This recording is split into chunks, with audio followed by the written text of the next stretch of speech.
அனைவருக்கும் வணக்கம். நான் உங்கள் நிவேத்குமார்.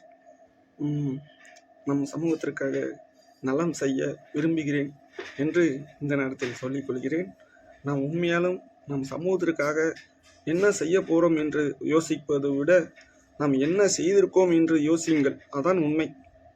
நான் இந்த நேரத்தில் சொல்லுகிறேன். ஏன்னா நம் சமூக முன்னோர்கள் எவ்வளவோ தமிழ்நாட்டுக்கு இந்திய அளவிலும் பெருவாரியாக ரொம்ப பெருமை சேர்த்து உள்ள முன்னோர்கள்லாம் என்ன செய்தார் என்று கேட்கக்கூடாது. நாம் என்ன செய்தோம் என்று யோசியுங்கள். அதான் உண்மை. என்னிடம் நிறையா பேர் பேசியது என்னென்றால், சமூகம் உனக்கு என்ன செஞ்சது, நமக்கு என்ன செஞ்சதுன்னு அதை தான் பேசுகிறார்கள் தவிர நம் சமூகத்திற்காக நாம் என்ன செஞ்சோம், நம் சமூகம் நம்மளுக்கு என்ன செஞ்சதுன்னு நாம் தான் யோசிக்காமல் நீங்கள் இருக்கீங்க. பார்த்தீங்களா, தமிழ்நாட்டில் 40,000க்கு உண்டான அறநிலைத்துறையில் நம் முன்னோர்கள் கட்டின கோயில் இருக்கிறது. எல்லாம் எப்படி நம் முன்னோர்கள் பழமையான கோயிலை கட்டி நிலைநாட்டியதனால்தான் வெளிநாட்டுக்காரர்கள்லாம் நம்ம கோயிலை தரிசித்துட்டு அந்த சிலையோட வடிவமைப்பெல்லாம் பார்த்து ரசித்து போயிட்டுருக்காங்க. அதுக்கெல்லாம் யாரோட பெருமை? நம் சமூக முன்னோர்கள் செய்து வச்ச உண்மையான வேலைப்பாடுகளை ரசிக்க வருகிறார்கள். அதான் உண்மை. நம்ம அதை தெரியாமல் நாம் என்ன பண்ணுறோம் தெரியாமல் இந்த மாதிரி பேசக்கூடாது. அதான் உண்மை. நாம் என்ன செஞ்சோம், நம்ம சமூகம் என்ன செஞ்சோம் நம்ம என்றைக்கும் கேட்கக்கூடாது. நாம் தான் என்ன நம்ம சமூகத்துக்கு என்ன செஞ்சோம் அதை சொல்லுங்க பார்ப்போம்.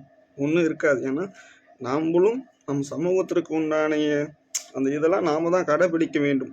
நம்ம இந்த மாதிரி செய்யக்கூடாது அப்படின்னு சொல்ல வரல, சரிங்களா? இன்னொன்று, நம் சமூகத்திற்கு உண்டான கோரிக்கையும் நிறைவேற்ற வேண்டும். நமக்கு உண்டான சலுகையும் தமிழ்நாடு அரசிடமும் மத்திய அரசிடமும் பெற வேண்டும். அது யாரும் எதுவும் சொல்ல மாட்டாங்க. இன்னொன்று, நமக்கு தொழிலுக்கு உண்டான கோரிக்கையினை நாம் நிறைவேற்ற வைக்க வேண்டும் என்றால் நாம் அனைவரும் ஒற்றுமையாக இருந்தால் ஒன்று தான் செயல்படுத்த முடியும். அதான் உண்மை. நீங்கள் அனைவரும் ஒன்றிணைவோம், வாருங்கள், நாம் கைவினைஞர் முன்னேற்ற கட்சியில் செயல்படுவோம், உறுதுணையாக களத்தில் சந்திப்போம். அதான் உண்மை.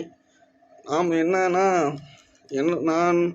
நான் இதுக்கு முன்னாடி வீடியோவில் பேசியுள்ளேன். அதற்கு உண்டான பதிலை நிறைய பேர் தெரிவித்துள்ளீர்கள். அதற்கு உண்டான நன்றி இந்த நேரத்தில் தெரிவித்துக் கொள்கிறேன். எனக்கு எப்படின்னா, நமக்கு வயசு சின்னதான் இருந்தாலும் எனக்கு ஒரு ஆசை, நம்ம சமூகத்திற்கு நாமளும். எனக்கெல்லாம் சமூகத்தை பற்றியே தெரியாது. ஒரு 5 வருஷத்துக்கு முன்னாடி தான். அதுக்கு முன்னால் தெரியாதுங்க. இந்த மாதிரி நம்ம எவ்வளோ பேர் இருப்போம். நம் பெருமைகளை நாம் தான் பிள்ளைங்களுக்கு சொல்லித்தரணும். அந்த மாதிரி நாமளும் பெருமைகளை படிக்க வேண்டும். அதான் உண்மை. முன்னோர்களுக்கு உண்டானது எப்படின்னா, புக்கிலேயே இருக்கும். ஒரு சில மன்னர்களுடைய நம்மளும் முக்கியமான இதெல்லாம் இருக்குல்ல, இந்த மாதிரி நிறைய எக்கச்சக்கமாக இருக்குது. அதெல்லாம் நம்மளாம் படித்து தான் தெரிஞ்சிக்க வேண்டும் நிலைமையில் இருக்கிறது. இன்னொன்று, ஒவ்வொரு மாவட்டத்திலும் ஒவ்வொரு பெருமைகள் இருக்கிறது. சேலம் மாவட்டத்தில் அருணாசல ஆசாரி இருக்கிறார். அவர் செய்த பெருமைகளை எவ்வளவோ இருக்கிறது. நீங்கள் சேலம் மாவட்டத்தில் செய்த கத்தி இங்கிலாந்து நாட்டில் மகாராணிக்கு செய்து கொடுத்த கத்தி இப்போ அங்கே மியூசியத்தில் இருக்குது. இந்த மாதிரி அப்புறம் விருதுநகரில் முத்துசாமி ஆசாரி இருக்கிறார். அவர் காங்கிரஸ் கட்சியில் செயலாளராக இருந்தார். அதுவும் இல்லாமல் காமராஜருக்கு உறுதுணையாக இருந்தவர் முத்துசாமி ஆசாரி. இன்னும் இது மாதிரி நிறைய சொல்லலாம். எனக்கு இப்போ நானே இப்போ தான் ஒவ்வொன்றா தெரிஞ்சுக்கிட்டு இருக்கேன்.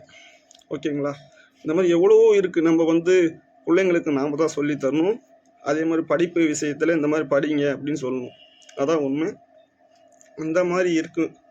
இந்த காலகட்டத்தில் நாம் என்ன செய்யலான்னு யோசிக்கணும். இன்னொன்று, நம்ம சமூகம் என்ன செஞ்சுன்னு நம்மள்கிட்டே கேள்வி கேட்குறாங்க.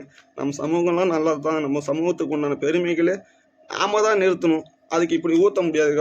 நாமளே பேரை கெடுத்துக்க கூடாது. அதான் உண்மை, சரிங்களா? யார் கையிலையும் நம்ம கட்டி யாரும் வாழ போகிறதில்ல.